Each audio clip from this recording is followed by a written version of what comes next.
Bobby is a complex makeup of a human being.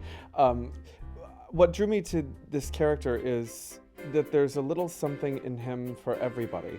Joanne is appealing to me and a role that I've been chasing for a very long time. So I'm delighted to finally get to play her. And it sort of tethers into Sondheim as a whole. Almost all of his plays have what I call Sondheim's smart, bitter women. And they are brilliant women. And they are in a situation, sometimes of their own making, sometimes not of their own making, but they're so aware that they're in quicksand, but you can't help but care about them because they are as aware or more aware than the audience is of what their failings are. And I love that. It's just like taking a bite of a big sandwich. And that's why I love his women, and Joanne is certainly of that ilk. Bobby has 3 girlfriends and that he's dating currently. His relationships with them are very, very different. There's Marta, who is the fun-loving one, the free one, and I think Bobby wants more of that for himself, and so that's why he hangs out with Marta, because she's so chill, she's so laid back and open to new ideas and new experiences, and he is not that versed with that idea. With April, I think it's more exploratory. You know, where is this going? Who is this girl? What are the things I can get from her? What are the things I can give to her? And then there's Kathy. They are best friends who, for all intents and purposes, should be more, but for whatever reason, he can't bring himself to commit to her. People gravitate towards the musical company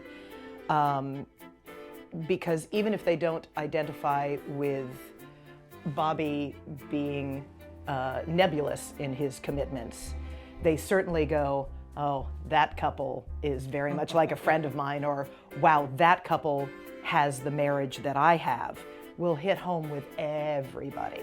So even if they don't relate to Bobby's journey, they're gonna go, oh, that's you and me, babe, when they see another couple. And I think there is literally someone to identify with for everyone who comes to see the show. Stephen Sondheim, I equivalate Stephen Sondheim to William Shakespeare.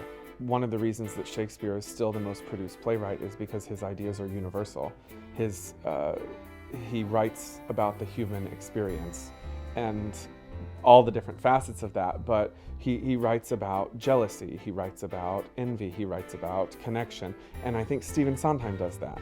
And I think that's what makes his work span the test of time, is that you can always find something to identify with in his pieces. No matter who you are, what walk of life you're from, there's a character or a trait or a song or a lyric or a line that you will identify with.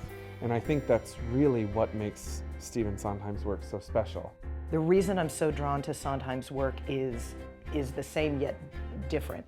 It is all relatable, but it does not dumb down for the audience.